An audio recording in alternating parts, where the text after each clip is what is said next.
I'm going to do a throwback to an old intro we used to do and say, what it be, what it do, gamers. It's Video Games Are Hard. I'm Trey with my boy Sid. Welcome. Yay. We're here. What and episode is it? Episode 6. Yeah. And we wanted to kick things off with another, speaking of old school throwbacks, a segment we used to do in Season 1. You already know, if you've seen Season 1, WR History. Woo! And so, I have some world record history videos. They're very highly produced, high effort content. Not on this YouTube channel anymore. Yeah, on my main YouTube channel, Average Trey VG. However, this is WR History, which is the total opposite. It's still world record history. However, there's little to no effort put in, no preparation. It's sort of just off the cuff from our memory almost on a specific, either like a meme category or like a random IL. From our memory almost. It's from our memery. I say almost because I have like some visual references, but for the most part, I'm just doing it. Yeah.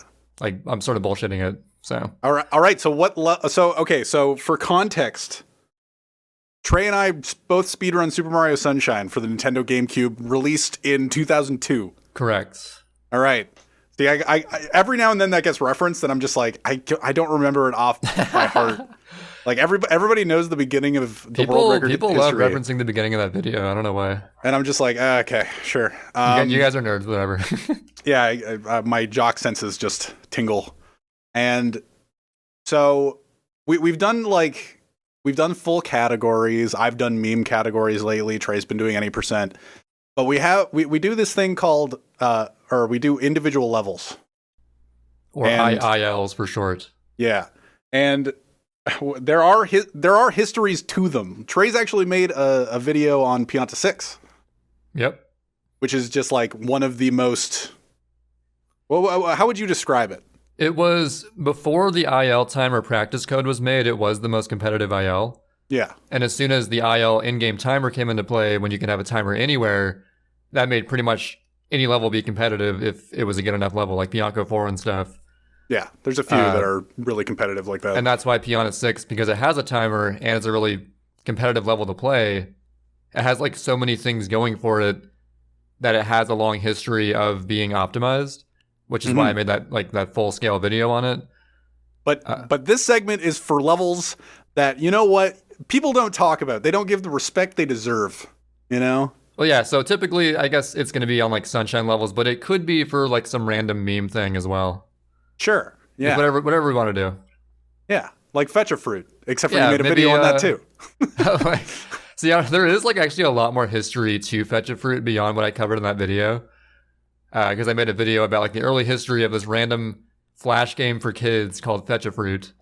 And there's actually been a lot of optimization since we made that video. So maybe in the future I'll actually, I don't know. In the future, we're going to make a Fetch a Fruit update. I don't know if that's possible. But, you heard the beginning of that sentence. It was the beginning.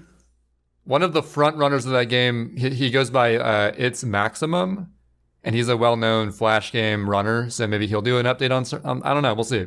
But yeah. So wait.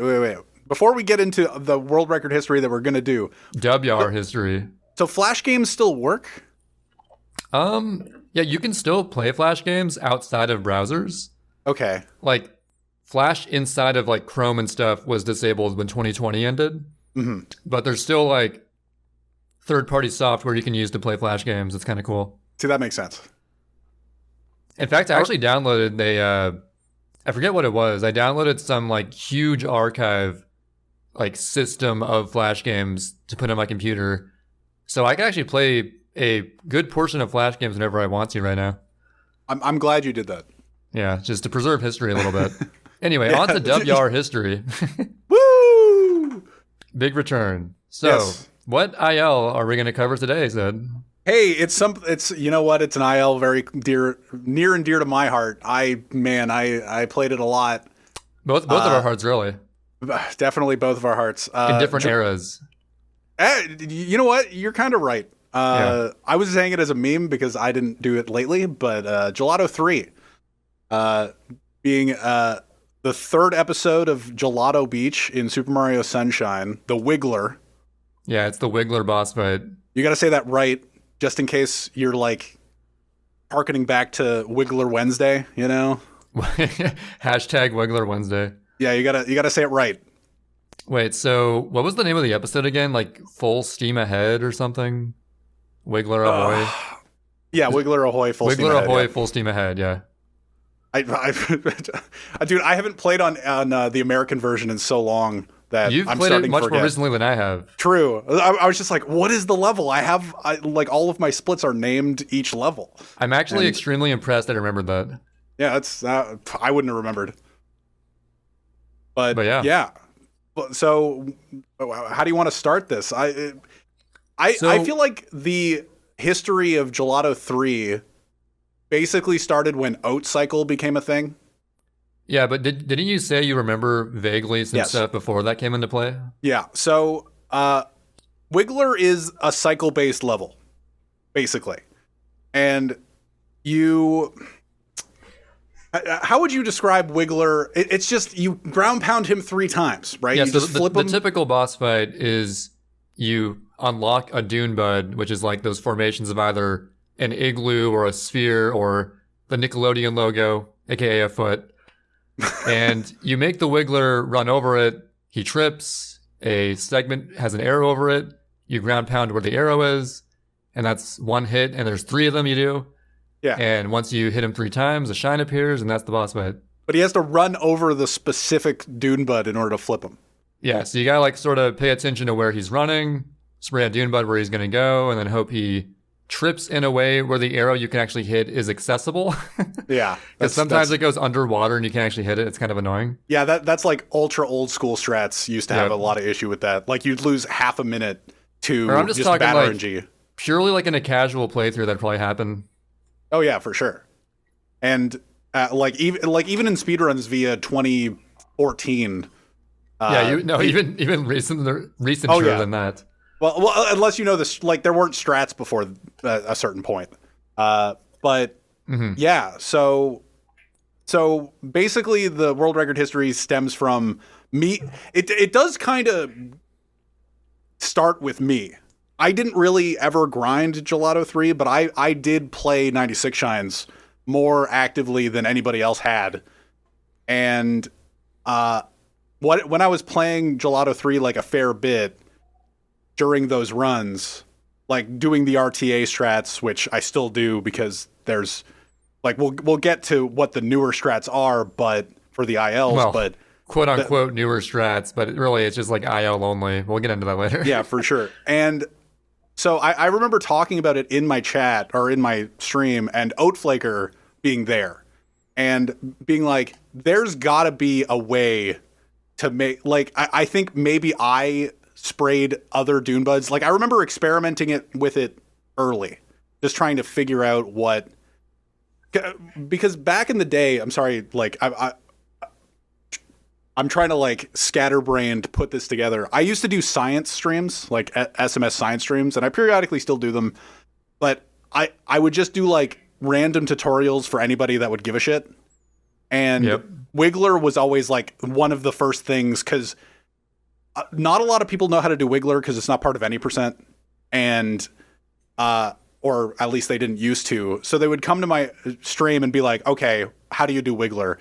And I would just explain it from the beginning, like, oh, you spray this Dune Bud at this time, you go to this one after that, and then the timing on the third Dune Bud is specific so that he doesn't fall in the water, and you can ground pound whatever spot actually is the game actually wants you to ground pound. And the route that we followed for just doing in runs has literally never changed. Like, never. Not even, it's been the same since like modern SMS speedrunning began, like 2010. So yeah. The only thing that's changed is the timing of the spray of the last Dune Bud. That's it. Right. So that he doesn't fall in the water. And I don't even remember when that was found. Again, it's unprepared, but I'm going to assume that in 2010 they didn't time it so well and like just sort of prayed that it was in a good spot. Yeah, I remember watching old Samu runs back in the day of him being like, well, this run's pretty much dead, because Wiggler started, but like pre-GBS. But like, I thought that if you unlock the third plant before he gets to it, does it not even work? If you unlock the third plant before he gets to Like, it. so he's running towards the third plant. Before he even touches it, you unlock it fully. Doesn't he just run right by it? Yeah. So what did they do before to like, did they just like spray and pray or what? I'm pretty sure they just spray and pray. Like, I don't remember what people used to do. To be fair, I don't know. Yeah, who cares? Who cares? Yeah, you're just like, what's the deep history before even the ILs? I'm like, I don't know. But I do remember doing those like science streams and talking about it openly about a theoretical faster cycle that could work. And I remember experimenting with it on stream, and I never got anything to work really. And this is where Oatflaker comes in, and I don't participate in any of this after that. I was just the guy that goes like, hey, maybe there's something that could happen. I'm always that guy. Apparently, yeah. I'm that guy. I'm that guy with EYG. I'm that guy with Wiggler. I'm that guy with... Okay, two things. There's two things. Yeah, two things. Well, I mean, Wiggler also, we had like the 120 discovery that we did. Oh, yeah. Unrelated, but we figured out linked pair during Wiggler thanks to your theory of it. Yeah, that was me. That was me thinking of it and you doing it. Yeah, pretty much. Because I didn't know how to do anything in 120, so I was just like, blue coins, pshaw. But yeah, so Oatflaker he eventually figured out Oat Wiggler, we call it. Yeah. Which is incredibly dumb, by the way. Like, yeah, the strats. You know everything now. Yep. Because, plot twist, I had a big involvement with the record progression of this level. And it all took place, well, so first of all, the IL time, I believe Oatflaker, like with his best Oat Wiggler run, had like a low 108 or something. Mm-hmm. Low 108, high 107, I don't really remember. I wonder what the IL was before Oat Wiggler. Like, I think Oat Wiggler saves like 4 seconds. Low 110s maybe? Yeah, I think Oat Wiggler saves like 4 seconds or something like that. Or like that's what we used to say. Like a baseline thing. Yeah, that's what we used to say. Yeah, it's like Oatflaker saves a few seconds. It's not worth it for runs whatsoever because it's so like random. For context, how rare is Oat Wiggler? I still don't even know because like some days I would grind it and I would get it like every so often, and then sometimes I would try for like 2 hours and not get a single one. I remember that after Oat Wiggler was found and he was experimenting with it, I think like somebody told me, I'm pretty sure it was Oat, he said that he ground pounded on the same frame and 9 out of 10 times it didn't work. But that 10th time it worked. It's actually extremely useful to use the in-game timer because in ILs we use an in-game timer, which normally wouldn't be there in like a regular playthrough. Mm-hmm. And we could actually like go back to our videos and see exactly which in-game timer frame we ground pounded on him. And Oat Wiggler all stems from, rather than spraying the first Dune Bud as soon as possible and having to just run over it, you time the first Dune Bud unlock in a way that he's like already overlapping it when it gets unlocked. Mm-hmm. And that causes him to fall in a different way than he would normally. And because of that, it leads to a chain reaction of Dune Bud locations that is quicker than the usual one. But it's extremely dumb because like, so you spray him like roughly when he's halfway over it, you ground pound on him, and like depending on the frame you ground pound him for the first time, either he goes the right way, or actually no, so he almost always goes to the second place properly. And then, based on the timing of the second one, it can also affect things. But he almost never goes to the third plant properly, which is what you need to have happen. And that's where it's dumb, because like the first two will usually work just fine. Then it all comes down to like what he decides to do for the third one. Like most of the time, he goes somewhere totally random. And then every once in a while, he actually runs to the third plant to make Oat Wiggler possible. But the variables that make it possible are still unknown. It's like pseudo-random. You could like ground pound the same frame each time and like get different results. It's really dumb. It's pseudo random to the point where you guys, like the people that did the Wiggler ILs, made a spreadsheet. Yeah. Right? So Oatflaker started a spreadsheet, and it's just a giant spreadsheet of like every possible decimal value listed off.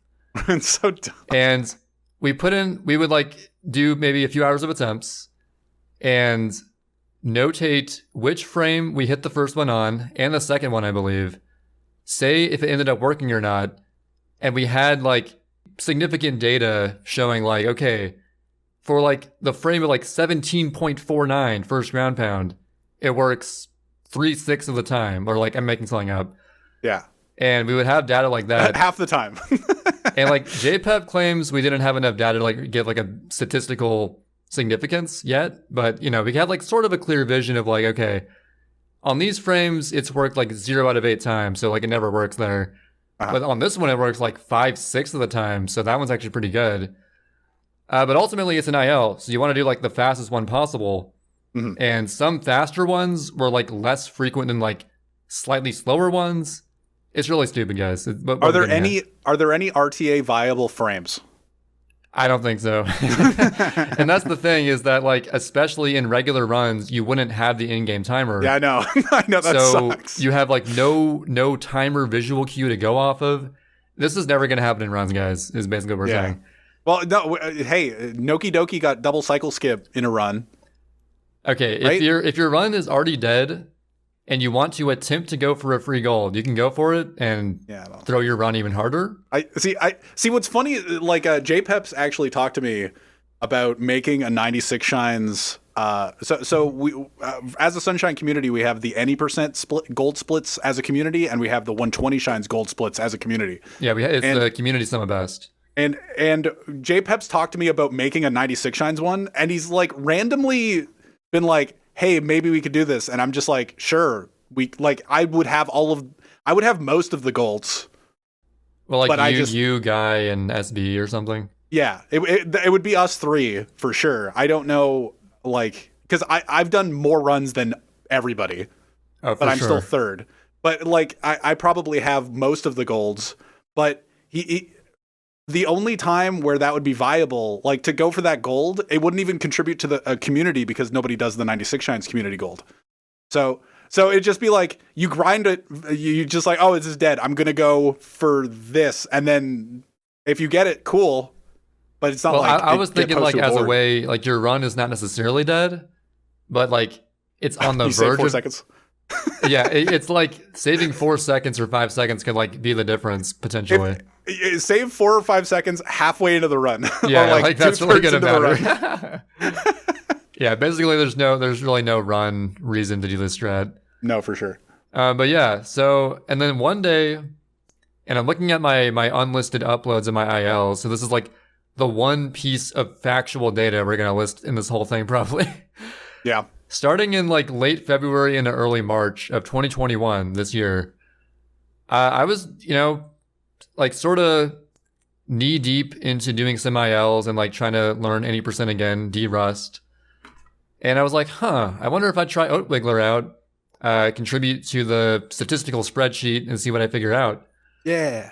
And I actually very quickly managed to beat Oat's record by like a second and a half. I got a 106.36 on March 1st. I was like, oh, cool. I mean, this can go down by a few more seconds probably because I know that I've had like first and second ground pounds much sooner, but there's no guarantee this would actually end up working out for like the third one, which actually matters. And so I get my 106.36. Actually, no, before this even happens, I guess Tober had the record. That sounds right. Yeah, Tober, I believe, had a high 107, which like barely was like a few frames faster than Oatflaker had. So looking at that, I was like initially thinking, okay, this must be optimized. If the top 2 times are like within frames of each other, it must be pretty optimized. I'll just see what I can do. Not really expect a whole lot though. And then boom, second and a half improvement. I'm like, okay, this can go down by a little bit. Yeah. And then Tober is like not a super like well-known runner, but he is like his claim to fame is he is the Wiggler guy. All right. yeah, I've heard and that. You do not fuck with the Wiggler guy. So he sees me get this 106.36, and actually no, I'm getting ahead of myself. He probably saw it and he's like, oh shit, I gotta grind that again.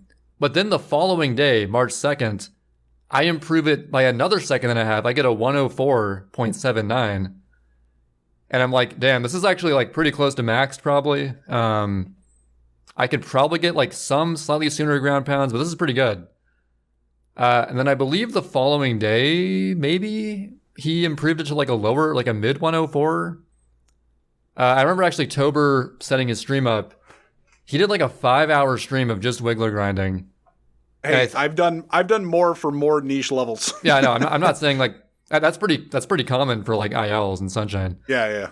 And then he eventually improves my 104 by like a few more frames. And then I felt kind of bad because like I think within like a few minutes of attempts, I improved it again. Dude, every single rivalry has this. Like I remember back in the day with Zelpiku. So like Zelpiku, a Japanese runner, and I used to have a rivalry back and forth for specific levels, like red coins and a secret. And we were friends back then, and I remember talking to you about it. And he would post his attempt counter, right? So he would post how many attempts it took to get a certain time, like his new world record or his new PB at the time. And I remember one of them like counted over 1,000 attempts or like over 3,000 attempts. What was it? I can't remember exactly. So his biggest one, believe it or not, he had an attempt counter that was more attempts than my King Boo IL grind currently is. It's insanity. It was on Rico 4 Red's turbo nozzle. He had like 3,400 attempts or something. Crazy. He would post his attempt counter, and I looked at it and was like, oh my god, this is going to be insane. And I think I beat one of them in one attempt. And I was like, a lot of 1 Reds. Yeah. I was just, like, it's the exact kind of thing where it's just like, I felt kind of bad, but I was just like, wow, that's kind of badass. Yeah. Where it's just like, you see his attempt counter, it's like, it took him 1,500 attempts. This is going to take a while. And then you do it once, it's just like, oh, I'm sick. Yeah. It's like, okay. So I felt so sick for that 104.26. And then I was like, okay.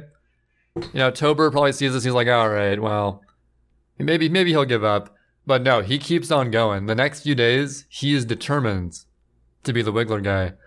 Yeah. And then I believe he eventually gets like I think he got the first 103, like a really high 103. Mm-hmm. And this was actually around the exact same time I was actually moving apartments. I was like moving from my old apartment to my new one. The excuses come out. The excuses come flying. This is Video Games Are Hard, where I John about meme ILs and Sunshine. No, I'm not. I'm sort of Johnning, but it's also like what happened. Sure. So I'm moving locations and it's kind of hectic. And I'm like, okay, as soon as I'm like set up and ready to go, I'm gonna get this Wiggler time back. And I had to grind so long to get this record back. I remember grinding like probably like 3 or 4 hours on a couple different sessions to like eventually get a 103. I remember being in calls with you while you were doing it. Yeah, like it took me so long to finally get a 103 in Wiggler. And I eventually, like, a week after Tobo. You know what? Tober is the Tobo of Wiggler. Sure, yeah, big fish. Small fish. Big shark. So, yeah, I spent, like, ages finally getting a 103.73. And then at that point, I'm like, fuck this. If he improves it again, I'll just be fine with this. I want to focus on 80%. And Tober actually got, like, the Wiggler of a lifetime with a low 103. I don't know the exact decimal. Like, low 103 is where the record stands now. Tober currently has it. Mm-hmm. I don't want to touch Wiggler ever again. You don't want the exact decimal? Hold on, I'll look up the exact decimal. Yeah, okay, wait. You gotta look up the IL spreadsheet. Yeah, you gotta open this is one of the only like verifiable things that we have. You don't say the decimal? Yeah, you know. This is how unprepared we are. 103.11. That's where it stands. Yeah, 103.11 is where the record stands. And I can say with certainty that 102 is possible if you combine like the best of all 3 segments of ground pounds that I've gotten into one run. Mm-hmm. Yeah. I don't know if it makes Wiggler possible because again, every like decimal difference in ground pound like affects where he goes, so it's really stupid. Yeah. But 102 may happen someday if I decide to grind for it again. But for now, I don't feel like playing it. So that is where Wiggler stands as we know it. Looking at this spreadsheet, I can now say that I don't have a time in Wiggler. So I've never participated. I've never participated in this IL. So but you contributed to Oat being motivated to find this. Hey, I've never run 120, but I have some contributions in the route. True. I mean, you did contribute the Jelly Skip 2.0 with the rocket nozzle. I did. That was my idea. I see my dumbest idea, and the one that I always like tout, is just like I'm the one that realized, hey, you guys should do the blue coins in Noki 8 instead of the eel fight, because you have to watch the cutscene anyway. And everybody went, oh yeah, you're right. And I was like, yeah. Yeah, a lot of 120 routing was like, we didn't fully use our common sense. Yeah. And then eventually the route was like the common sense route. And then now it's like actually getting super big brain and like totally different. Yeah, Papacino actually today asked me, just like, if you, because I've been randomly thinking since I've been doing True All Hundo, like how long I'm going to do that category, and maybe I'll move on to 120 shines. So I was talking about 120 shines a little bit earlier today, and he was like, if you moved on to 120, do you think you could contribute to the route? And I'm like, I have no idea. I have absolutely zero idea. Probably not. But no idea. It's getting refined, as it were, and I would have to look at it. I don't know. Like, I'd have to make like timing comparisons. I know Pogonator and Shadow Mario 27 are working on those. There's been all kinds of changes. I'm actually excited in the future. I think that like a 120 update history video would be worth making. Yeah, because there's like so many route changes since I made my old video.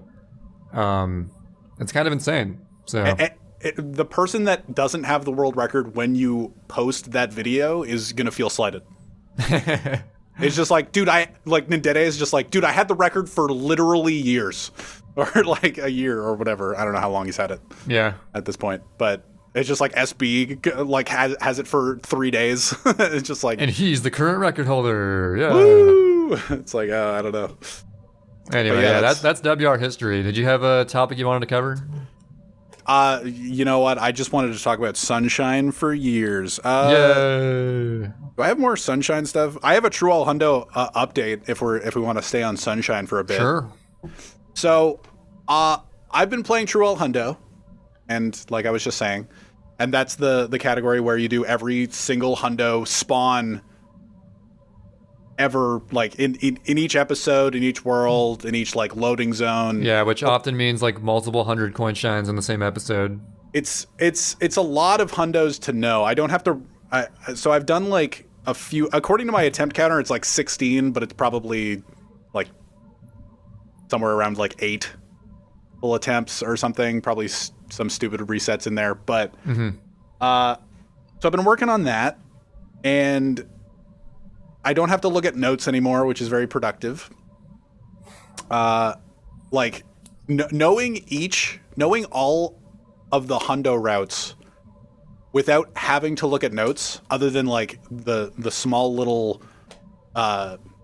bullet points that I have in the live splits in my splits, is very, I don't know, it's comforting, because I can just like enter a level and be like, okay, this is how I started, and then go into muscle memory. That sounds like so much to remember. Like, remembering blue coins doesn't even compare to that. It's 4 hours of it, and it is exhausting. But I have improved it. At this point, it's a 3 hour and 50-minute run and 10 seconds. Yeah, we all knew like sub 4 was gonna happen someday, but I didn't know it'd be by this much so soon. That's crazy. Yeah, because my first run was like a 404, and then my second run was a 403, and I was just like, oh well, I can improve. And then I got a 351 because so Pianta 6 is a lot of it came from Pianta 6. Dude, Pianta 6 is insanity. So the record for Pianta 6, to talk about WR history, I guess, even though it doesn't really matter. WR history. See, we were talking about Pianta 6 earlier, like the actual level where you clean all the Piantas. You do clean all the Piantas technically in Pianta 6 100s, but it's like a lot less of a focus. You just have to do it so that the timer stops, so that the mayor doesn't kill you. The mayor kills you. Yeah. Well, I always think of that. It's just like, well, you didn't save Mario. Just dies in place of embarrassment or something. Yeah, he's just like, well, you didn't clean off these 10 Piantas in 3 minutes. You die now. You die. Like, oh, okay. We got to kick you out. Sorry. It's like when you lose to Piantissimo. He kills you. Yeah, Piantissimo kills you. I don't know if the mayor kills you. But I don't know if he does. Maybe he doesn't, but PNT, when you get kicked out of the level after you lose to Piantissimo, you die. Which is like, what? So Pianta 6, you have to get 94 of the same coin. Like, it's the only not intended 100 coin shine, except for the crash that happens in JP that they patched out in later versions, or in Tallgrass. Yep. So you have to collect 94 of the same coins from the Piantas that you drown over and over again for what ends up being essentially a 20-minute split or a 20-minute IL. So actually, the record was... So I gotta say that it's impressive they actually bothered putting a shine spot on that level. Yeah, like, shouldn't it crash? Like, I don't... They're like, just in case people manage to figure something out here, we're gonna put a shine spot in here. Like, we should just see, like, on practice codes, now that we have the 100 coin, what is it, position codes, essentially? Oh, yeah. Now we should see if, like, other hundos are potentially, like, possible to spawn no matter what, like, even if there's not 100 coins. The other daytime levels in Pianta, you cannot get 100 coins in. Yeah, but there are coins. See if the shine spawns are still there, though. Yeah. But yeah, so the record for that level for Pianta 6 100s was 26 minutes. And then, like, through ILs, and by ILs I mean like once or twice practicing it, I've improved it a little bit. And in my runs, I've actually gotten it down to 18 minutes, which, like, doesn't sound like, in comparison to other, I think Bianco 5 is the second worst hundo, like second longest hundo, and it's only 4.5 minutes. And Pianta 6 is 18 minutes. So it's kind of like a gap. It's still pretty balanced because, like, Pianta has the most levels where you can't do 100 in it. Yeah. So it's still not like a crazy long world. Yeah.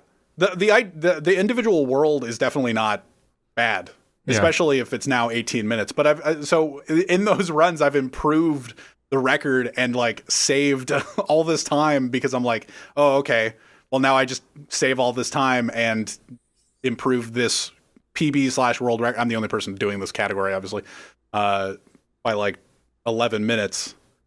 And that's where it's at. So, like,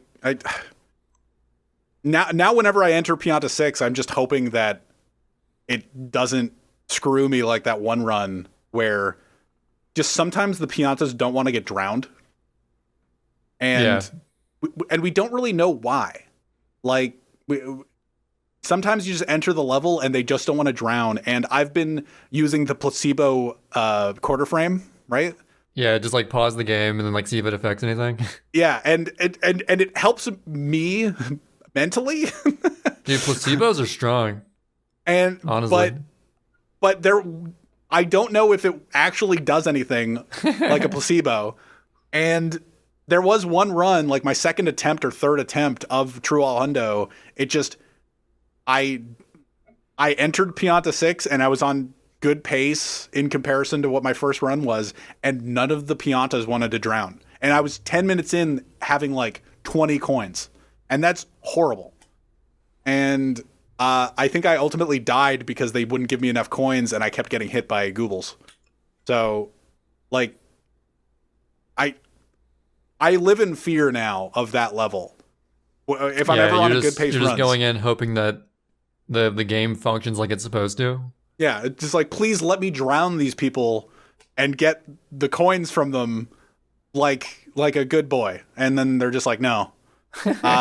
But so I've improved the category, or I've improved the run, which is cool. And I've been doing attempts, and that's my True All Hundo update. I'll be doing more attempts soon, but it's just nice. Sick. I just wanted to talk about it. Yeah, that's where it's at.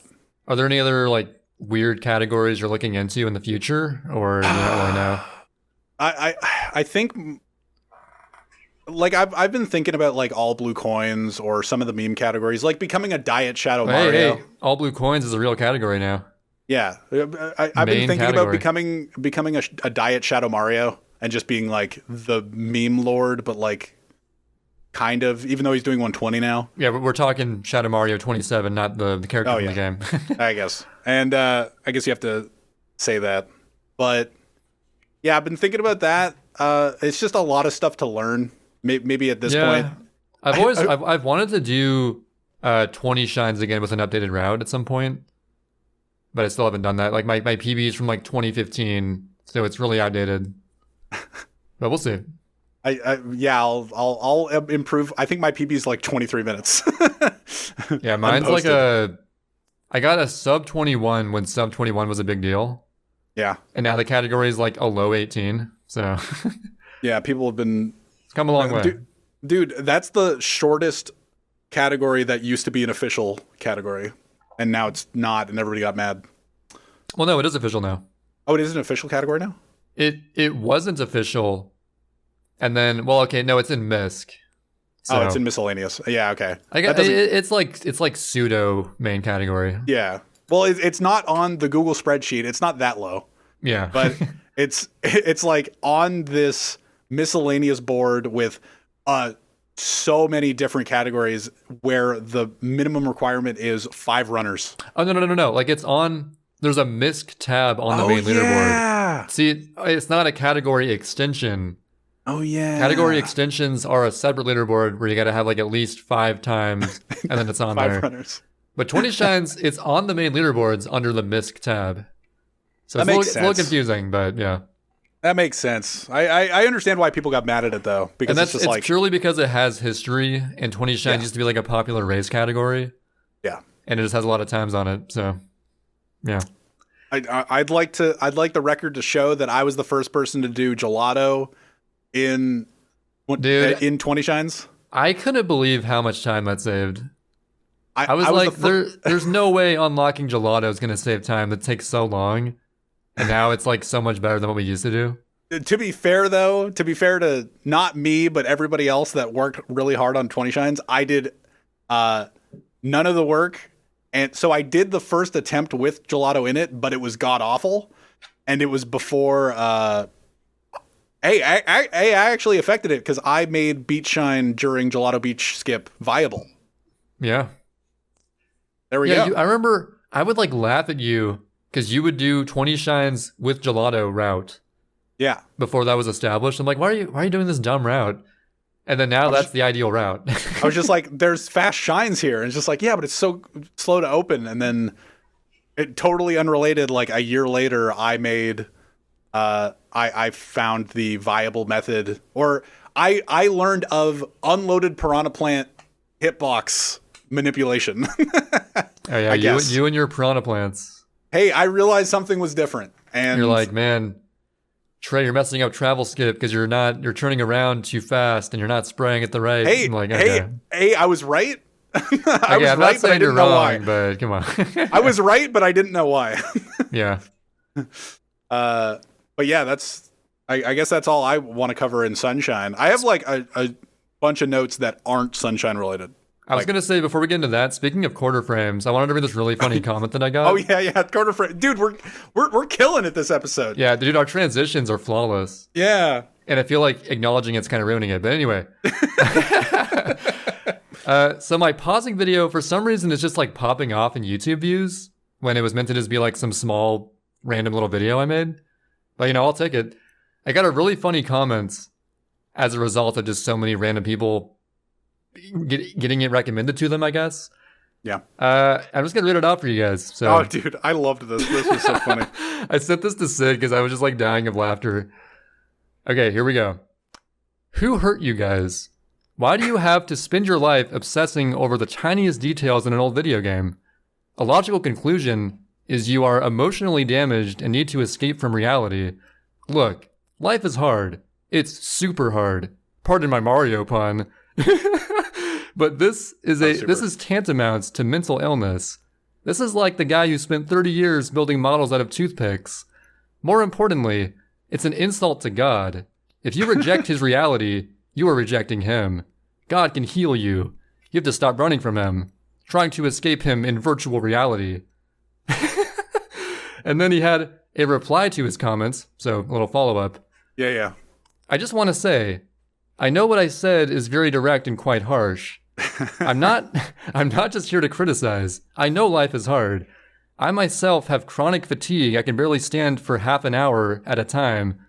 Because of this, I will probably never get married or have anything but the most basic job.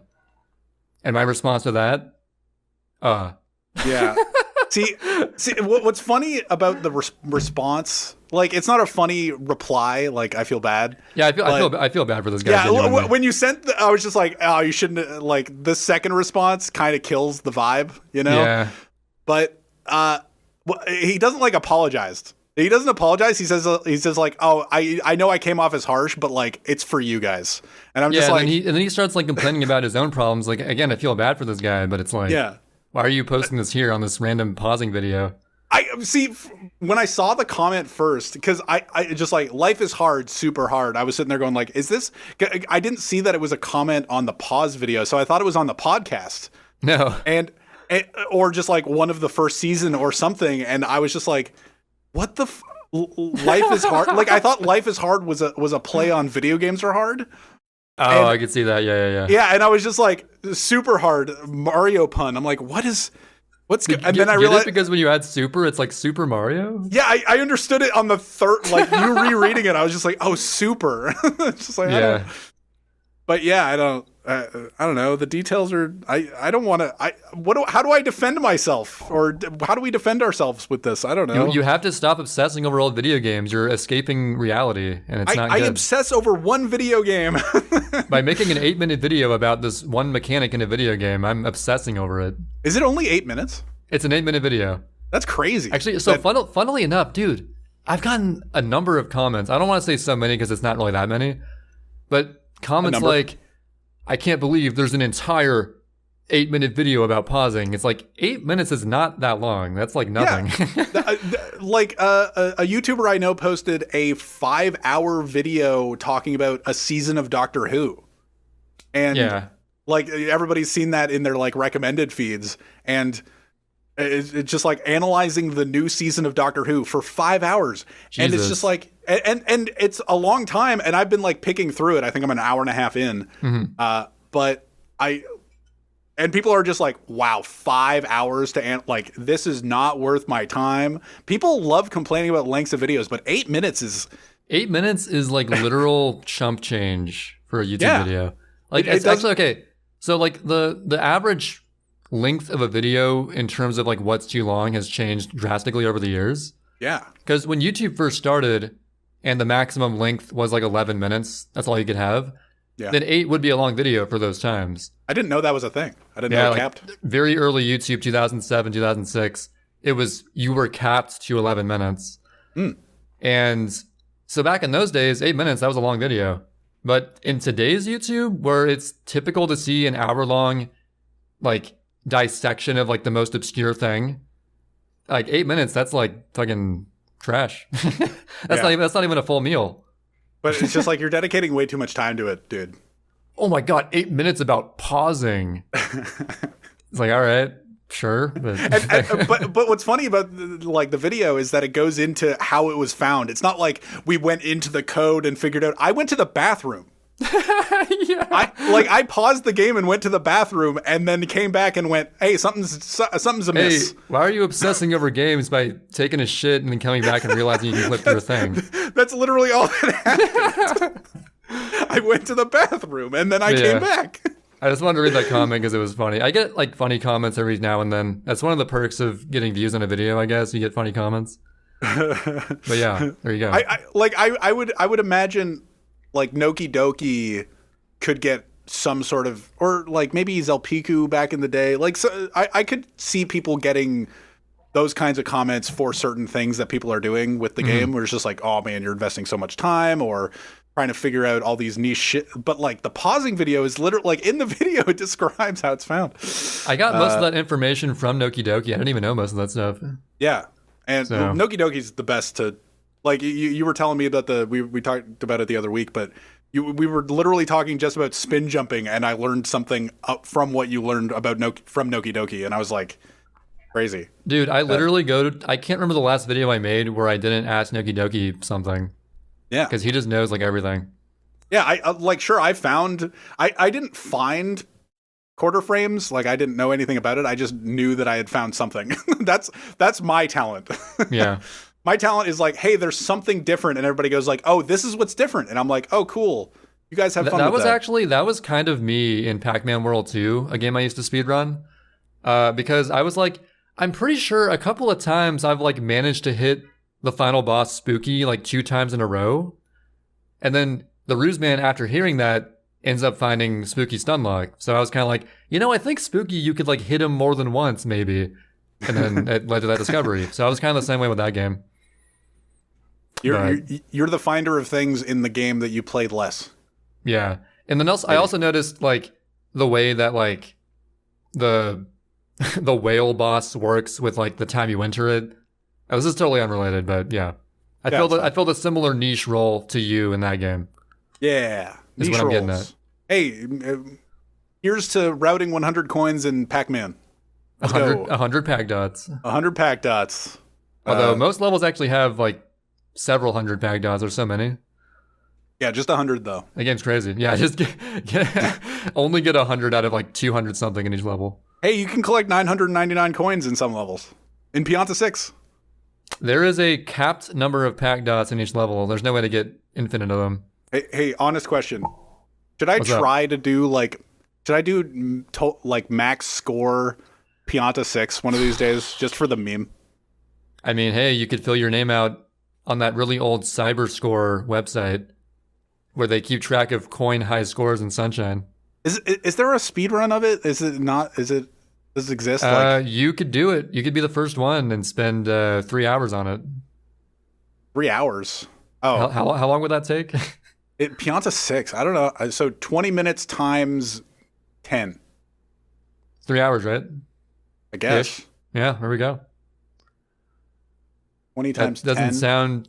I'm surprised. There's actually like at least a dozen people who have actually done that back in the day. Yeah. Like we're talking like mid 2000s people doing this shit. Hey, it would literally be just it would be over the time of a 120 shines run just doing Pianta 6. Sounds like fun to me. That sounds. It would just be me staring at a fucking game. See, now manipulating these guys. These guys are escaping God's reality, okay? I'd just be manipulating Goobles for 3 hours. That'd be so insane. They love the Goobles, man. What can I say? So we were talking about old YouTube. Yep. All right. This is the next thing that I want to mention. Does this also transition perfectly? Well, the transition happened, and I had the opportunity, and I skipped it because we were still talking seize the moment. Yeah, I had to. So we're not as good as we used to, but I heard on the I have a bunch of tidbits like that I saw on Twitter and like news things. Never Gonna Give You Up by Rick Astley hit 1 billion views. Oh yeah, I saw that as well. Yeah, and I was like, sick. And that is also worth noting. That one specific video on the official Rick Astley YouTube page has 1 billion views. That doesn't factor in all the other re-uploads of that video as well. So yeah, I'm guessing like at least 1 billion people have been Rick rolled. Yeah. And on top of like the excess views from just like watching it randomly. So the point of uploading it is so that there's a different like code to it, right? Like after the YouTube. Mm-hmm. So it's just like, oh, I know what the Rickroll code is, but this is a different code, and then it's just like somebody else re-uploaded. Yeah. to a different. There's probably like hundreds of re-uploads of that video. Yeah, so it's just like, I'm not gonna get Rickrolled again, but this seems like a safe YouTube video to click. It's like, no. Actually, back when like Rickrolling was like at its peak, I used to know the most popular code, but now I don't have a fucking clue. So. See, what's funny about it hitting 1 billion views, because he thanked everybody on Twitter. Like he tweeted out about it being like, man, I live such a gifted life, blah blah. He was like standing on his boat in the middle of some sort of river, I don't know, and he was just like, thanks. I wonder how much money he's made off of it, because I know that I think he did an interview like 3 years ago or 4 years ago with some, I don't know who, like maybe a radio station, I don't know. It's just like, how much money have you, and he was asked how much money he's made from it, and he's just like, nothing. And, Jesus. Or like very little, or I can't remember exactly, but like it doesn't, like he didn't make money from it, but because he's thanking people on YouTube, it's got to have some sort of impact. Like people maybe know his name from it, or he's now making money from it, or I don't know. That would be criminal if it wasn't making some kind of royalties for every single time you rickroll someone. He should be making money from that. What's funny about like I remember watching like old school, like back in 2000s, there was a local music station called Much More Music, and I remember there was like an hour long. Maybe it wasn't an hour long. Maybe it had like multiple parts to it, but it was like a guilty pleasures music video themed like top 10 list essentially, but it was what does guilty pleasures even mean in music? I don't know. It's just this song could be construed to be like embarrassing to listen to by like listening to it. Yes. Okay. And the safety dance. I remember the safety dance by Men Without Hats being on it. Men Without that Hands. List. Men Without Hands. Men Without Hats. Like if you know the safety dance song, but like the music video is just weird. And I remember there was this whole list, like 100 songs or something. And I remember very prominently, Rick Astley's "Never Gonna Give You Up" was like top 5. And I was just like, this song's actually a bop. Yeah. and like, sure, this video has this weird looking like. Oh yeah, the music video is a mess, but it's like amazing. I think the guilty pleasure was just in the music video itself. Yeah, and that was before YouTube. That was like 2003, maybe 2002, and then YouTube, and then Rick rolling everybody, and now it's just like a billion views. It's like, who would have thought in 2002 or 2001 when they were making that guilty pleasure video that it's going to be. That it is going to be one of the most recognizable music videos or songs of all time. Yeah. And it's pretty insane. It's just that opening thing, the like that's just such the perfect opener to owning someone. Like, it's like, oh my God. Well, yeah, well now. it's like so 80s and so in your face nowadays. But yeah, I wanted to acknowledge that. And I don't like I remember watching it being like, oh, this song's okay. Like I don't think anything on that list was like a bad song. It was just like, it's obviously a guilty pleasure song. Like a song, maybe like a song you'd roll your windows up in the car to listen to. Like maybe one of those songs. That's a good definition. Yeah. But you're like not turning off the radio. Yeah. But yeah, that was one of the things that I wanted to say. You got anything? I have things. Speaking of like music like that, I just want to make one more point. I find that a lot of the songs that were super popular in like 2015, 2016, like a few years ago. Yeah. When I randomly hear them every now and then on the radio now, they sound so much better than they did like before for some reason. Maybe it's just like from nostalgia, or back in the day I was sick of hearing them all the time. I'm not really sure what causes that, but like when I hear them now, it's like, that song I used to always get kind of annoyed by is actually pretty good. So, dude, it's just the overplay effect. Yeah, I've been brainwashed by big music, big radio. Like I'm so glad I'm detached from all of that now. Like I listen to Industry Baby by Lil Nas and like I don't know, some random other songs of late. The Bruno Mars song that just came out, what's it called? Is it called Skate? Just called Skate? I don't know. You're the Bruno Mars guy. Yeah, dude. Apparently, I'm the Bruno Mars guy. I think he's all right, but like I wouldn't willingly listen to his music. If it comes on, though, it's like, whatever. But I'm just so glad I'm detached from all that. Because I used to. There are songs that are popular and I know that are good that I'm just so sick of because like Uptown Funk by Bruno Mars was played so much. Oh yeah, that one got so overplayed. But I think that's what I mainly think of when I'm like, man, I'm sick of hearing this guy. But it's still a good song. Like I'm so sick of it. Like My House by Flo Rida, another kind of thing. Like I'm not like I acknowledge that it's okay, but I'm so sick of it. Even though I sang it all the time in Minecraft. Mine. We are mining diamonds. I would sing it all the time during Minecraft. I can't believe they made a parody of Welcome to My Mind called Welcome to My House. That is crazy. It's crazy when Minecraft songs just get so popular they want to make a parody of them. The reason I'm the Bruno Mars guy though is, and I was DMing you about this, is that Bruno Mars is in my mind, whenever I see him perform like at the Grammys or whatever, he always seems like he's having the best time ever. Like he's having so much fun on stage. Maybe he's hiding something more sinister beneath. Maybe, but you don't know. But when he's on stage, he seems like he's having the best time. And there's only like a handful of artists that make me feel like they're having a great time. And so I followed him on Twitter, and then like half an hour. So this past week, he posted his new Skate song, and I immediately DM'd Trey being like, "Hey, Bruno Mars dropped his new song a half an hour ago. Apparently, I'm on top of this." And I watched. You're ahead of the curve. Like he posted it at midnight. I don't know what am I supposed to do. You don't post like, because I don't think it's been a while since he. To be fair, it's him with a duo. It's him. It's like Silk Sonic. It's him and another guy. And he posted the song at midnight. I'm just like, you don't post like Rat 7 Eli would be rolling in his grave. He's not dead, but if he posted something that notable at midnight. Well, when you're as big as Bruno Mars, you don't worry about the technicalities of like the optimal upload time and all this shit. Got to post it at 2 all the stuff that we peasants worry about. Yeah, you got to post it at 3 p.m. PST. No, when you're that big, optimal. You can post stuff at 4 a.m. It's still going to blow up. Yeah. And yeah. But yeah, that came out. And now apparently I'm that guy. Yeah, do you have anything else you wanted to? I had one more like big topic I wanted to touch on.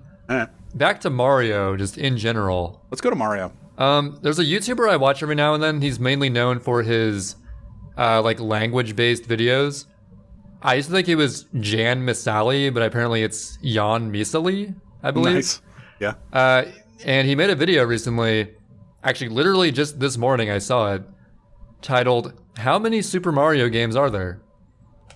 And it raises many good points. You would think like, that's not that hard of a question. Like there's so many, and also it excludes, he says Super Mario games, so like not like Donkey Kong and stuff, because that's before Super Mario was added in the title. So we're talking like Super Mario Bros. Onward, essentially. Okay. And it made me realize just how many gray areas there are and like things you couldn't definitively put in that category. Mm-hmm. I'm going to go through a list of like a few different things, and we're going to debate whether or not these belong in the Super Mario series. Okay. Because Mario, it includes like you wouldn't put like Mario Tennis in that series, right? That's just Mario Tennis. Yes. But like, we're talking like mainline series, what's in the mainline Super Mario series. So, First of all, would this go in or not? Yoshi's Island. Isn't it technically Super Mario World 2? It is. But so it's Yoshi. Would you put it in the main Super Mario series or not? Much to the chagrin of Yoshi's Island players, I probably wouldn't. You wouldn't? Yeah. I believe that because he ran like a poll to gauge like what percentage of people said each game should belong in or not. And Yoshi's Island was the most divisive one, like 50-50 should be in, shouldn't be in. Yeah.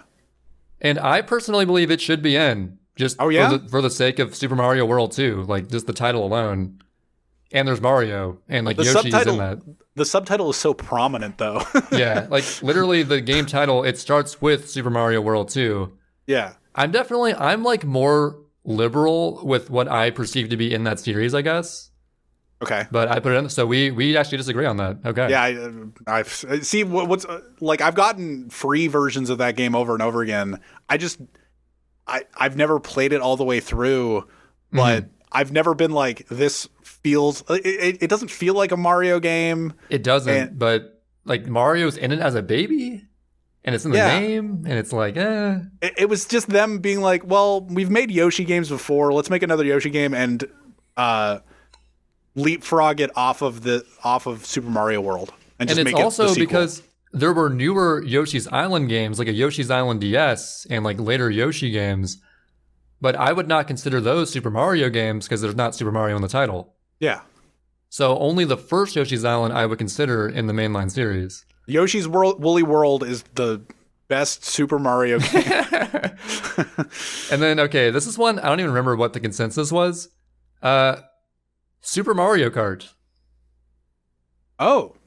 Think about that one. Well, if Mario Tennis isn't in, then Mario Kart wouldn't be. Yeah, see, I would also agree that Super Mario Kart is not in the main series, even though... Because it says Super Mario. It says Super Mario, but... Yeah. But I would say, like, the kart series being separate takes precedent over the name. Yeah, it's like it's like the timeline, the Zelda timeline, where it's like Super Mario Kart just started another thing. Like, sure, it could be perceived as part of Super Mario because they just wanted to put Super Mario and everything, but it just started its own thing. So, like, just kind of ignore that. Well, does Mario Kart 64 have Super Mario Kart? It's not Super Mario Kart. I think it's just Mario Kart 64. Yeah, I think so too. I think that my main my main baseline thing to be a mainline Mario game is it has to be a platformer. And Okay. Yoshi's Island is a platformer, and it has Super Mario World too. That's why I consider that one to be that. But Mario Kart, nah. Yeah. Okay, then there is Super Mario Land 2, which has Wario in it, and it's sort of like a prequel to Wario Land, but it's called Wario Land Super Mario Land 3. Okay. So would you consider Wario Land 1, Super Mario Land 3 to be in the mainline series? I have to look at this game. Super Mario, what's the game? Wario Land, Super Mario Land 3 on the Game Boy Color, I believe. Wario Land Super Mario Land 3. What a What name. a title. Oh, it's this game. Because you play as Wario, but it has Super Mario Land in the title. So by your definition, I feel like you're going to say that this is going to be a yes. Yeah, Like I would say that it is. But it's Wario.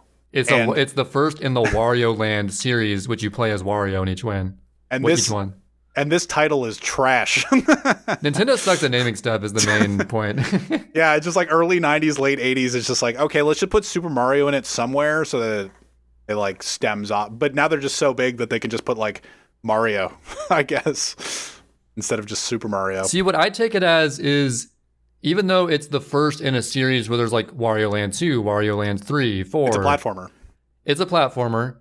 It was intended to be a sequel to Mario Land 2, except from Wario's perspective, and Wario is the enemy, like the main enemy in Mario Land 2. Oh. And because there's still like that tie to Super Mario Land still there before it became its own spin-off series, Wario Land, I would consider this first Wario Land game to be in the mainline series, but beyond that, it's just Wario games. So. I would like to I would like to place my vote for this as I don't know enough. Okay. Yeah, it's not a very popular game. So. Because the way you're talking about it is just like it's his perspective of Mario Land 2, right? That's what you're saying? No, I think it's just like a sequel, but you're just playing as Wario. Oh. Although I've never played it, so I think this title is worded like trash. That is my vote. This is before they decided to make a spin-off Wario Land series. Wario Land : Super Mario Land. Actually, I don't know. I'm torn. I almost want to say it's not now because it's just Wario Land. I don't know, dude. I don't fucking know. Yeah. I'm torn on this one. Yeah, I don't know. And then there's also the Advance series. Did you have some of the Advance games growing up? No, I did not have I didn't participate in Game Boy Advance. See, there is Super Mario Advance 4, Super Mario Bros. 3. Yeah. In the mainline series or not?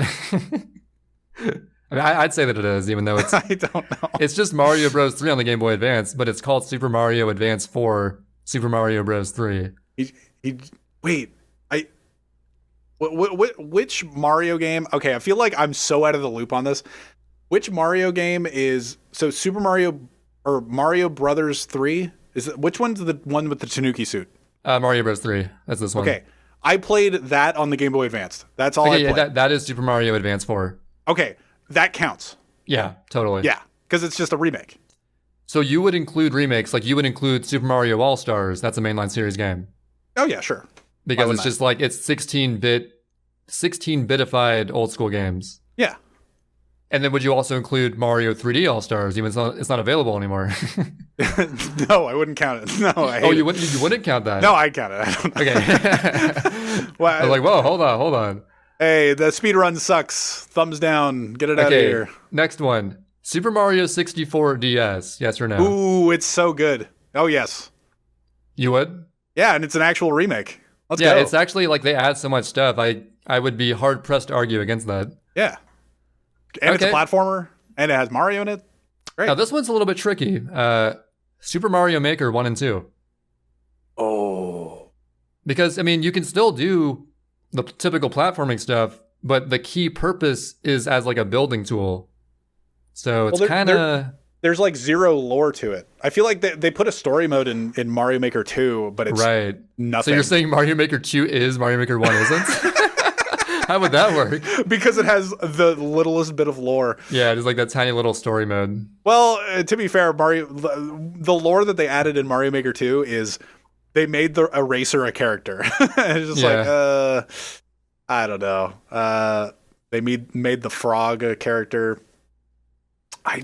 There's no lore to it. It's just uploading levels. This is the one that I'm most, like, I don't know, because it's Super Mario something. How divisive was this? You do platforming as well. How divisive was this? How split? I don't remember. I didn't write these down fully. Okay. I only remember like the Yoshi's Island was like split evenly. Do we care about our lore in Mario games? That's the question. I mean, yeah, Mario Bros. 1 is literally just, Peach kidnapped. Get Peach. Yeah. So there's not much there. I wouldn't count it. Okay. It's Microsoft Paint, but for Mario. Yeah, I'm leaning towards not counting it either because the main utility is just like a level editor. Yeah, like sure there's world records in it now. I don't know how that contributes. You can make worlds in it, but it's just like purely customizable. You can choose to not even make levels at all, just only play like even like user uploaded full worlds of levels if you want. Yeah, you can play hundreds and thousands of hours of easy endless and just play 10-second levels for the rest of your life. So we're saying that unless there's like lore developed by Nintendo within a not like some random user lore, it's not like a mainline series game. And it has Super Mario in it. And it's not a kart racer or it's tennis. Yeah, I think that's right. If they made the story mode in Mario Maker 2 like have anything to do with anything, that I would like consider both. But they made a story mode. It's just like rebuild the castle. Toadette's here. Like go play these. Aren't you just Nintendo like rebuilding made... a castle? That's all you do. Yeah, you remake the castle by earning coins. Yeah. By playing the levels that Toadette gives you. And like you have to save Toads sometimes. And like there wasn't much to it.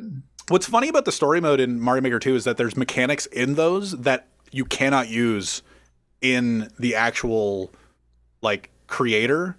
Like really?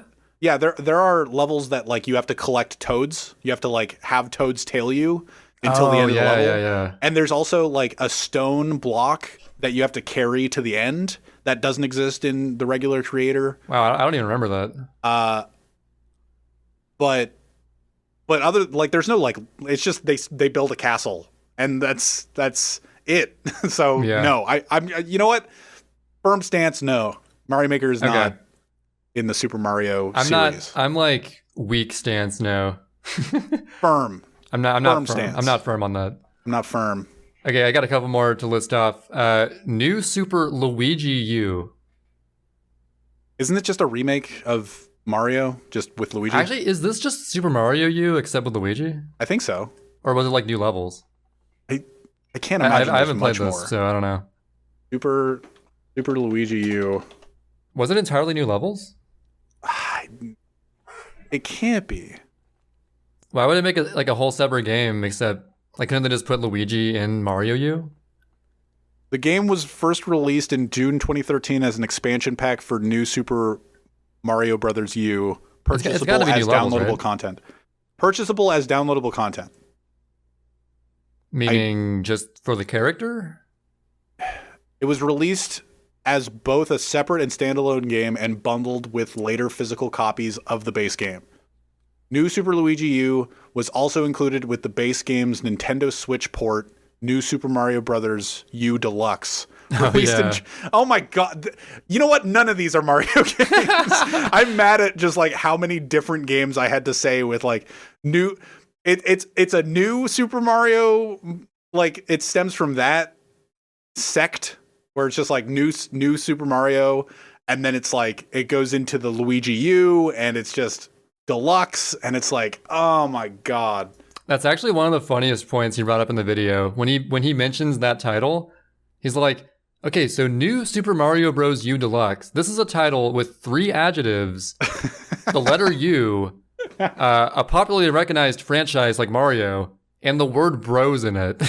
So dumb. Oh my god. What a title. What a title. Oh, that's the worst title. Wario World. You know what? The title's Land. so bad it doesn't belong in the series. Yeah, it's so bad. What a game. horrible. Because like it started with New Super Mario Brothers, and then that was a good game, and then it's just like New Super Mario Brothers. What's stupid is that the New Super Mario Brothers for the DS back in 2005 or 2006 is not new anymore, but it's still called new. I mean, it was inevitable it would come to that point. But it's just called new. I hate it. I hate Nintendo's naming schemes. Oh my god. New Pokemon Snap. It's new until it's 20 years old. And then it's still new. It's like Pokemon Snap and then new Pokemon Snap. Okay, final game I wanted to... I'm frustrated. Final game I wanted to debate. Okay. Super Mario Run, the mobile game. Ooh. Main series or not? It would be the only main series Mario not on a Nintendo console. Right. Only on your phone. But it has Mario, and it's sort of like Temple Run except Mario, basically. Yeah, it's the free to play and collect coins, but apparently if you don't pay for the full experience, it's not good. That's what I've heard. That sounds about right. I would consider it mainline series. When I was trying to re-say the title, I said New Super Mario Brothers Run. I was like, fucking new. Oh, don't worry, that's coming in a few years. Oh, that's the sequel, New Super Mario Brothers Run. New Super Mario Brothers Run. This doesn't even have brothers in the title. Actually, shit. Is there lore to it? Considering there's no brothers in the title, ooh. Well, that's not. I mean, Super Mario World doesn't have it either. You know what? I don't know. We need to know if there's lore. I've never played this game, so I'm not really sure. You know what? I'm going to say no because I've made Mario Maker not. I'm going to say this is just because I say so. All right. you know, I got exhausted when we were talking about New Super Mario Luigi U, and I'm not going to argue semantics of like, oh, it's not on a Nintendo console, it's only on your phone. Like, that doesn't really matter to me, per se. See, it only matters to me if there's lore. Gotta be lore. Gotta be stupid Mario lore. Yeah, I just thought it was an interesting video, again, from Yan Misali. I forgot how to say it. Yeah, there is something to talk about. It's just like, oh yeah, obviously there's going to be Mario 64 and Mario Galaxy and Mario Galaxy 2 and Odyssey and I guess Sunshine if you want to go that far. But wait, Sunshine? I wouldn't count that. I wouldn't count Sunshine. You kidding me? but then you just like get into the weeds. It's like, oh yeah, there's a lot of stupid titles. And they also mentioned how like mini Mario games weren't even from Nintendo. They were like these obscure, when Nintendo wasn't as protective of their property. Yeah. Like from just like random companies. It's like, do you include those? Do you include like this random Super Mario Watch game that's like an LCD screen? Like what? There's so many options. You include the new Game & Watch Mario game? Yeah, that was like the thing in 2020 with the Game & Watch screen. Yeah. It's just, there's so much gray area. How do you define what's in the main series? I'm glad I'm glad I wasn't involved in making that video because that would have been very complicated. But yeah, so I guess you had other stuff, right? I do have other stuff. I have like a bullet point list, so I can go through them and then you can be like, oh, I saw that reaction. All right. Okay. They're talking about, or I don't know if it was the executive producer or it was somebody executive, the director, I can't remember. Some big wig from The Simpsons talking about a potential remaster of Hit and Run. Oh, I have seen that. Yeah. This is where I come in and say, oh, I have seen that. Oh, I have seen that. I have seen that reaction. The comment was specifically, he'd like to do it. Wow, I guess it's set in stone, boys. It means absolutely jack all. I guess we're 100% guaranteed to see it now. But he did, in an interview of some sort, be like, oh yeah. Or like this could be the way you perceive it. Oh, he'd like out of the corner of his, like somebody said something about Hit and Run and he was like, oh yeah, that would be cool. And that's like the extent of it. And that's the extent of it. So we wouldn't have any plans to do it, but it'd be cool. It's not as firm as Dead Space remake, but it's definitely like it was mentioned, which is cool. People don't really mention that kind of thing. Who would even like what companies have access to the Simpsons IP to make video games? Or how does that work? I like don't. To make a licensed game, how does that work? I can't remember. Like who? You gotta like get the rights from whoever makes the Simpsons. You got to get the developers of Slap City, and to and make a just game make that's not even a fighting game. Yeah, you just make a Simpson fighter. Wait, was the Simpsons Hit and Run? No, it wasn't.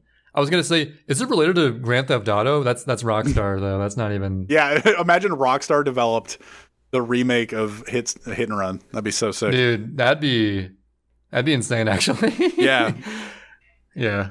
Okay, so actually, I only have two things that I can really like shoot out. Grand Theft Auto 6 delayed for Hit and Run remake. Yeah, that'd be so. It's going to be 2028 now. A small sect would be so happy, but a huge number of people would be like, "Fuck you guys." Dude, I'd be happy. I mean, we both played Hit and Run. It's a sick game. I don't like Grand Theft Auto at all.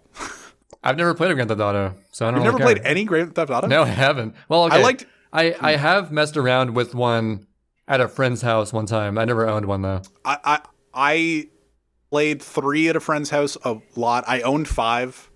I don't think I quite finished. I pulled a tray and walked away, as it were, with Grand Theft Auto 5. I think I was like near the end, and it was like where I am in Bloodborne. Like I think I'm almost at the end of Bloodborne, and I just kind of like got bored, felt like I could walk away, and it's like at the apex.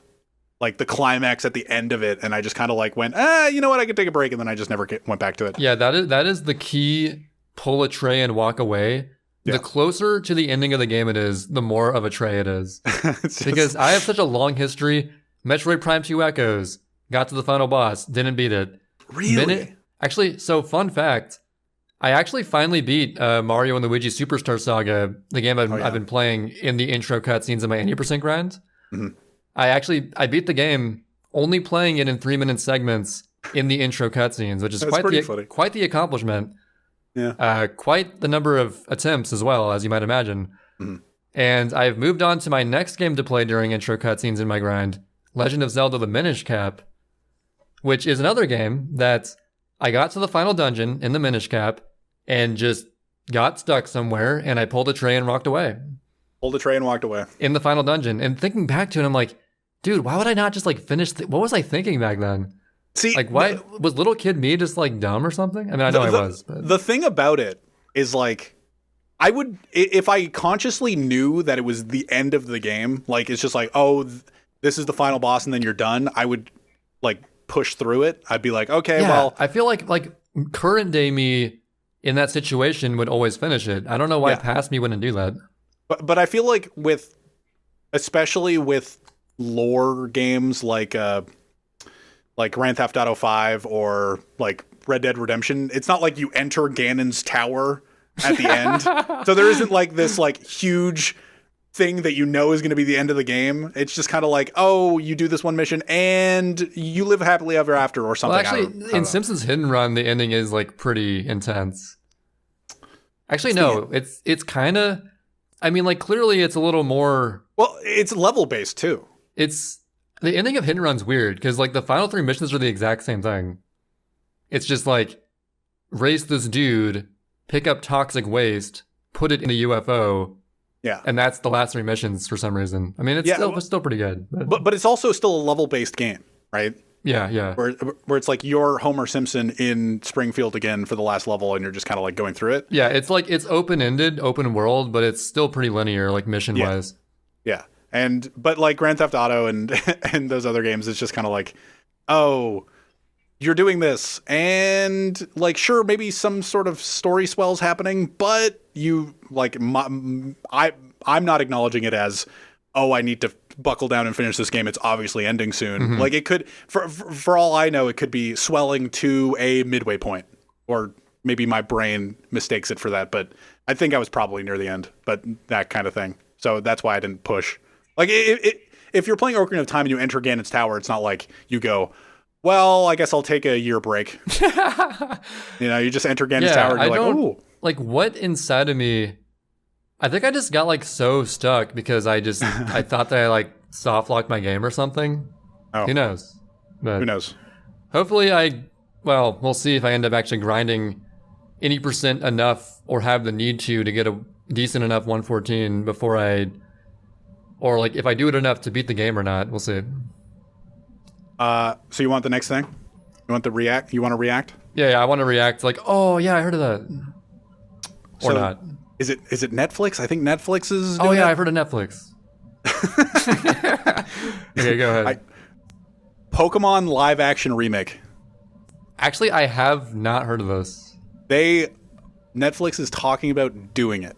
Or are they talking about it as much as the Hit and Run remake? No, it's more than that. Okay.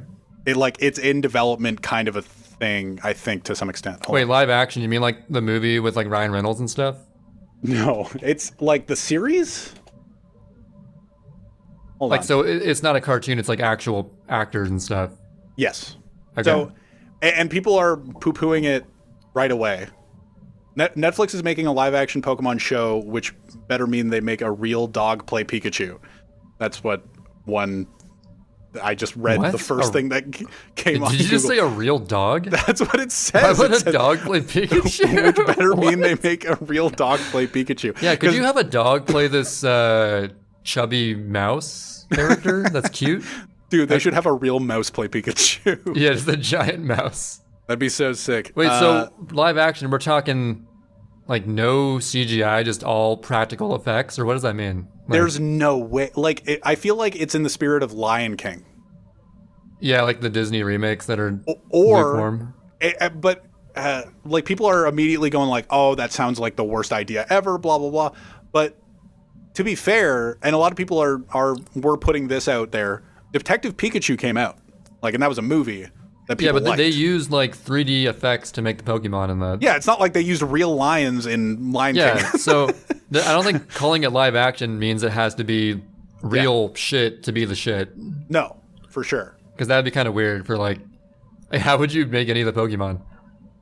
You would just have like a turtle be Bulbasaur or something. All the dogs in costumes, just all dogs. All dogs. All dogs, all costumes. Just like a giant canine's Charizard with wings. It's just the rule of law. It's like all dogs go to heaven, and all dogs at some point wear a Pokemon outfit. That's it. And those are the two things. All Twitch emotes will be animals when every emote person gets canceled on Twitter. That's a weird way to take it, but yeah, that's my rule of the future of Twitch emotes. Or just Bless RNG just gets removed. Yeah. And that's it. Okay, I got a third one. All right. I got a third bullet point. So what do we think about the Pokemon before we get off of it? I mean, I don't know. It could be cool. I don't see how they'd make it without CGI and stuff, but... Well, they have to.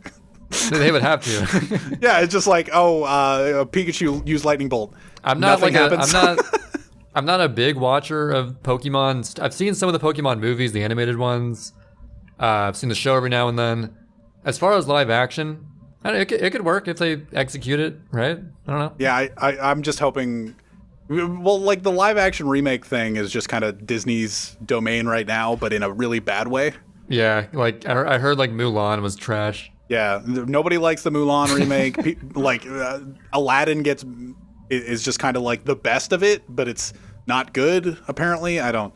So everybody's just kind of going off that wave right now, but they could do it. Detective Pikachu was good. I never watched it, but people liked it. Mm-hmm. All right, next thing. Okay. Twitter dislikes. This has been talked about for like years now. But there's now new what did Twitter post something about? They were using a certain response. They were testing dislikes for something. Oh, did someone actually have dislikes on their tweet or something? Nobody's had dislikes on their tweet, but they were testing dislikes in replies or something. I remember there was a post. That's why I wrote it down. That they were actually looking into using Twitter dislikes. I honestly wouldn't be opposed to it because I would rather have a straightforward, clear-cut dislike method versus all the annoying little kids saying ratio plus don't care. Yeah, ratio is kind of I would boring. rather see straight up dislikes versus annoying ratio or quote retweet responses. Yeah, but then it's just a bunch of dogpiling on tweets that not necessarily are dislikable, right? Yeah. Just we don't like this person, therefore dislike all their tweets. It's okay, well, I could great. see it going, but I think it's at least worth testing. Yeah, yeah. And then if it's pretty clear that it's actually more toxic somehow, then just remove it. But the idea of them testing it, last week I was talking about Dead Space and they were trying to modernize Dead Space, and modernizing, that word makes me feel kind of uneasy, but the word testing, with dislikes makes me think it's more complicated than just YouTube dislikes, where it's just there's a number beside a thumbs down. What would you have to test, right? You're just testing to see if it makes people even more toxic or not. Or how to implement it. If it's visible, or if it just affects the algorithm of the tweet. Yeah. Oh, you're thinking that kind of thing. Like an invisible, a boo feature in Mario Maker. Yeah, exactly. Where you can boo a tweet. It doesn't show up for anyone. Boo a tweet? You don't boo a tweet. Yeah, you know what? Just call it booing. You can't see the boos, but when you boo a tweet, it decreases the chance that person's tweets will show up on your timeline. Dude, they could do it like that. Like is a heart feature. Boo could be. No, the whole point of dislikes is to clearly show which tweets people don't agree with. If they don't show that number, then what's the point? But I feel but booing tweets, you're just creating even more of an echo chamber for yourself. Yeah. Yeah. Isn't that what Twitter's all about? I don't know if that's going to be a good thing or not, but I don't know. I wrote it down. I thought it was interesting. I think I'd be curious to see how they tackle that. Let's test it. I just think you would see so many random mundane tweets with consistently at least a couple dislikes, because it's possible that someone who hates someone's guts immensely just in general will just dislike all their tweets no matter what they say. I assume there's going to be some people that seem totally fine that get 5 likes on each of their tweets, have 12 dislikes, and it's just why? Just because, because people who do nothing but check Twitter all day, who have something against someone, will just go to all their tweets and dislike all of them. I know that I will probably never. Do you know what? You know, it'd be really funny if because they have the likes column in Twitter. But if they had the dislikes column, you can click all of your dislikes. Yeah. See, here's all the tweets I disliked. It's okay, I get to peruse everything I disliked. It's oh, dude. Great. Yeah. What if dislikes are made more viable by having a public list of all the stuff you disliked, so that if you have a hunch, an inkling, if you will, of who's been disliking all your tweets. You can be a little detective and figure out who it is. Oh, there's no way that it wouldn't list, because liking is listed. You can see everybody that liked your tweets. Or I was talking just a list of on your profile showing every tweet you've disliked. Oh, yeah. And you see Oh, this person disliked 100 tweets from this person. Okay, so that's cool. And that's the end of it. That's cool. That's cool. That's cool. That's the end of it. That's totally normal human behavior. That's cool. Okay. Okay. Yeah, I don't know. If they implement that, it'll be interesting. I don't have anything else that you would react anything to. There's a new season or a new series. You know how you know Dexter, right? I know it exists. You know it exists. I made a Dexter joke one time. You fake laughed, and you called me out because you knew I wouldn't get it. And I will continue to call you out for it. I could have potentially fooled the audience into thinking that I got it. Never, dude. No. You should. I remember you were going to watch Dexter, and then it was just like, oh, is it on Netflix? It's like, yeah, it is. And then it was like removed at the beginning of this year. Dude, I am like this close to buckling down and getting like ExpressVPN or NordVPN. I don't know what it's like a few dollars a month, right? Yeah. But you would get just like so much more on. Like I could actually watch Better Call Saul season 5 finally. Like all kinds of stuff that I wouldn't have access to. I could watch Dexter. Most importantly, Dexter. A very good show. It's just like I don't want to. I want to try to minimize my monthly subscriptionage, and paying for a VPN monthly is just another cost on top of that stuff. But I mean, if it comes down to it, maybe it's worth it. So the Dexter news is that there's a new series coming out in November, and it was already like announced last year, but it has a title now. There's a trailer out, and it's called Dexter New Blood. And it's like a follow-up to the 8-season show Dexter that came out in 2006, 2005, like that long ago. So, and without getting too far into it, it exists. And it's just a follow-up to the ending of, like, if you've seen the ending of Dexter, you're just like, wow, that happened. But it is a follow-up to it. It's not like, it's not redoing anything about the ending. It's all of that happened.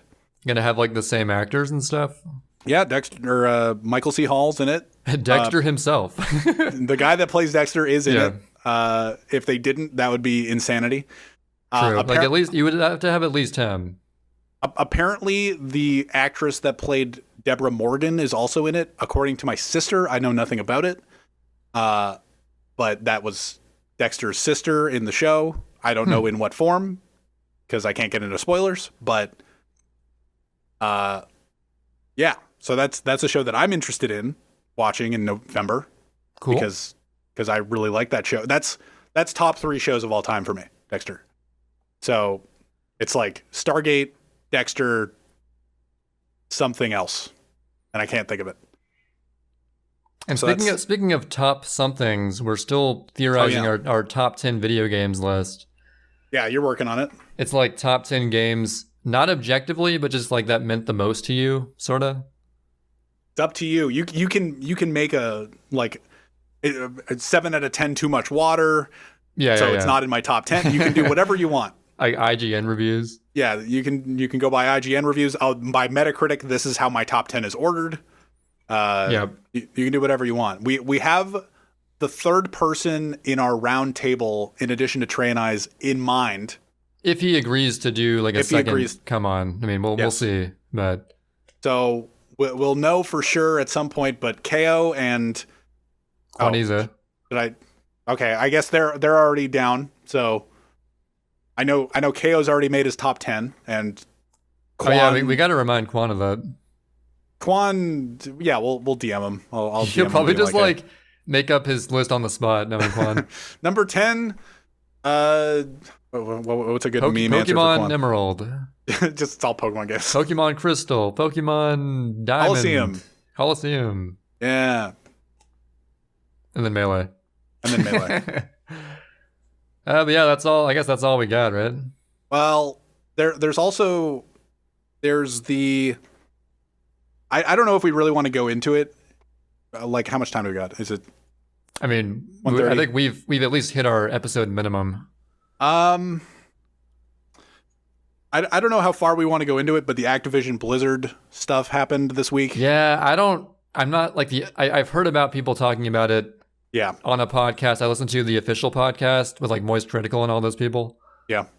That's all I know about it, and it's the evidence seems pretty damning, but I'm not an authority on it, so Yeah, it's gross. it's pretty nasty in a bad way. Yeah. I don't know how far we really have to go into it. It was all over everything. Kotaku made like a bunch of articles written about it. There's like there are some weird perspectives going back and forth, but ultimately it's just gross. The shit, what's his face? Dude, my mind is blanking. Holy shit. What was like that picture on Bill Cosby. Oh, Bill Cosby. The weird ass like people on the bed with the Bill Cosby picture. What's up with that? That is a why would that picture exist? Like why would they take that picture at all? It just raises so many questions to me. It's all disgusting, but it exists. But tune in next week when we solve the mystery of the Blizzard people. we'll definitely do that with our guest. Our guest will help us solve the mystery. Another thing that I wanted to talk about real quick is, and I've acknowledged it on the podcast before, and I just want to pay respect. I have Tim the Tatman Fall Guys written on my podcast notes again. All right? Again. I think at some we point did cover him earlier. That's right. In season 1, I think I talked about it, where it's like Tim the Tatman Fall Guys, right? Where there was this whole thing where Tim the Tatman was playing Fall Guys and he was just could not get a win for his life. And he was playing hours and hours and hours, streaming like to 200,000, thousands and thousands of people watching him play Fall Guys and not win. And I think it was a Ludwig stream. I think he was playing Battleship. I can't remember this past week, but he derisively, is that the right word? It like just passively went to or mentioned Tim the Tatman playing Fall Guys as like, yeah, I'm not that bad. I'm not Tim the Tatman playing Fall Guys. Yeah. And I just want to get I want to get the perspective out there that, you know how hard it is for Tim the Tatman in that position to win a game of Fall Guys? I just want to reiterate it. Didn't we cover this when that was happening? I did. How everyone's watching him, so they're all just trying to like team up against him? Yeah, but this is like 10 months later, and I heard it in a passive way being like, you know what? I'm not as bad at this game as Tim the Tatman in Fall Guys. And I'm just like, I immediately opened my memo pad. I'm just like, I have to talk about this again. Okay. Because I just want to. You're going to defend Tim the Tatman. Tim the Tatman was up against the world. I used to watch Tim the Tatman a fair bit while he was playing Overwatch. I watched Moon back then too. I watched him play Fortnite even a little bit, in the background while I was just chilling. Who knows? But when he was playing I didn't watch a lot of his Fall Guys, but he was up against everybody that was Q sniping him. Everybody was wearing the same outfit as him. Like they were specifically queuing to, and they were trying to not have him win. He was up against the world. You know how difficult it is when you're up against. That's why it's even funnier, because people, I think at least like Ludwig and like the people in the know what's happening, but it's still just like funny to make fun of him for it.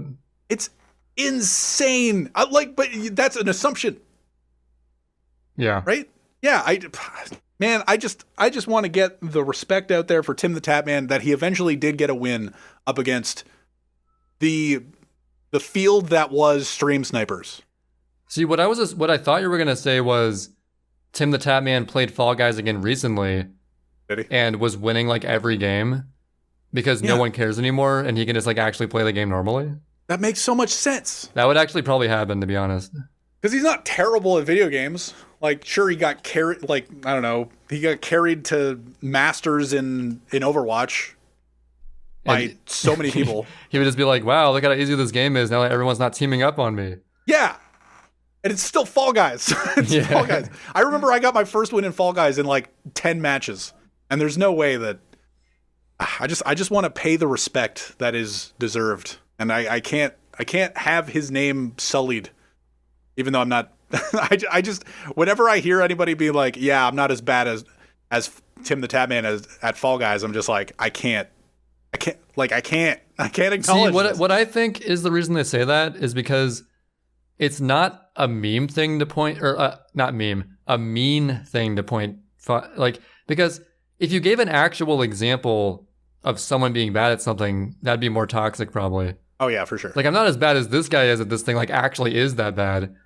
Whereas Tim the Tatman, that's just sort of like a joking thing because it's just fucking Fall Guys. So yeah, I feel like it's a little more, it's less toxic to poke fun at that than other stuff. It's a tongue-in-cheek thing? Yeah, it's very tongue-in-cheek. I don't remember the context, so I just remember hearing I'm not as bad as Tim the Tatman as is in Fall Guys, and I'm just like, you know? Like, I need to, Well, we got that off your chest. I'm glad that it's off my chest. That's basic. That's a lot of my notes. I have like 2 other notes. I started wearing glasses, the blue light glasses.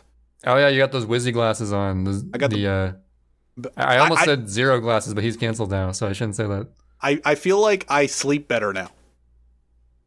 Like, it's easier for me to fall asleep now that I'm wearing the blue light glasses a lot. For a second, I thought you meant like you were sleeping with the glasses on. No. I was like, what the fuck?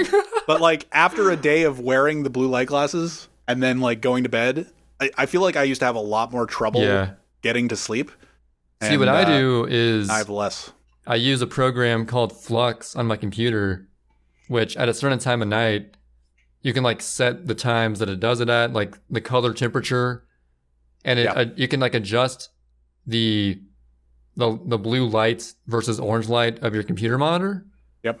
And I think that tends to help me. Also, my phone has that as well. So I have it set on my phone, but my computer, I don't have that complicated thing set I would recommend Flux to anyone who has that, who wants to like be able to sleep better at night, not like stare at their computer monitor like with its full brightness and stuff. It's funny because like the only reason that I bought them is because I saw my sister.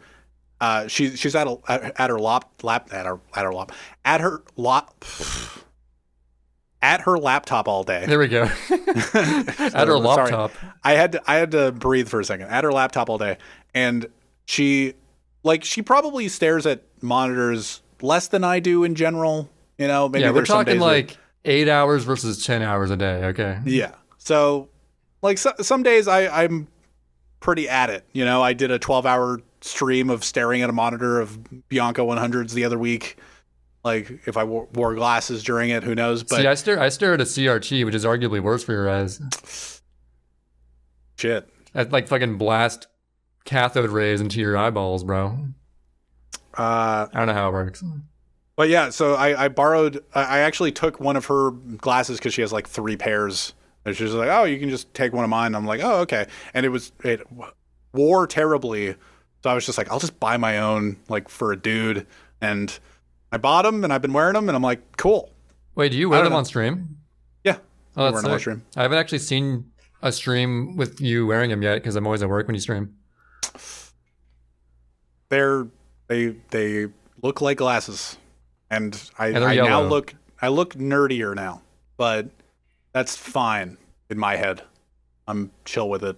Even though I don't need glasses. I just wear the blue light glasses now. Mm-hmm. And that's pretty much my list of things. We went through the whole list. I'm surprised. All right. Well, you know what that means, listeners. Get out of here. Get out of here. Sorry, that was next. We already have our guest for next week lined up. We do, and we're excited to have him on again. And again. Ah, shit! I spoiled.